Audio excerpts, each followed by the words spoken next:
Në blokun numër 3 të qytetit të Maliqit ka pllakosur zia. Një zjarr në një banesë modeste mori jetën e një nëne dhe djalit të saj 14 vjeçar. Ngjarja e rëndë ndodhi në familjen Hazizllari, një familje që, siç tregojnë fqinjët, jetonte në kushte të vështira ekonomike, por me dinjitet dhe qetësi.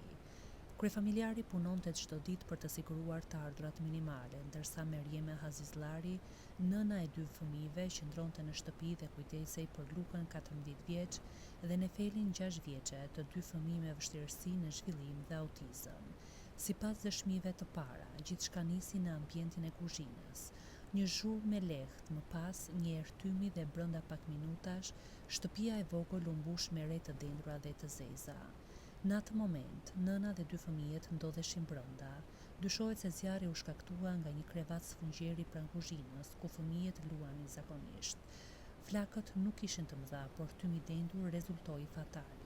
Kur zjarrfikësët mbarritën në vend ngjarje, Merieme Hazizllari u gjet pranë derës së kuzhinës pa shenja jete, ndërsa fëmijët ishin jashtë në oborr të asfiksuar. 14 vjeçari Luka u gjend në gjendje kome, ndërsa motra e tij e vogël Nefeli ende në vetëdije, por me vështirësi në frymëmarrje. Një nga fqinjët, që ishte i pari që vrapoi drejt shtëpisë, tregon se vajza e vogël kishte arritur të shpëtonte duke u hedhur nga dritarja. Në Maliq, të gjithë e njihnin Meriemen si një grua të qetë, të përkushtuar ndaj fëmijëve, që rrallë shihej jashtë shtëpisë. Familja përfitonte ndihmë ekonomike dhe ushqime nga bashkia, ndërsa fqinjët shpesh sillnin rroba e ushqime për të lehtësuar sadopak barrën e jetesës. Sipas dëshmive, babai i familjes punonte çdo ditë, ndërsa 2 fëmijët kishin nevojë për kujdes të veçantë. Pas ndërhyrjes së zjarrfikëses dhe ekipit të urgjencës, fëmijët u dërguan me shpejtësi në spitalin rajonal të Korçës. Pavarësisht përpjekjeve të mjekëve, Luka Hazizllari, vetëm 14 vjeç, nuk mundi të mbijetonte plagëve dhe humbi jetën disa orë më vonë, ndërsa Nefeli, 6 vjeçarja që i shpëtoi flagëve, ndodhet në gjendje të rëndë në repartin e djegje plastikës në Tiranë.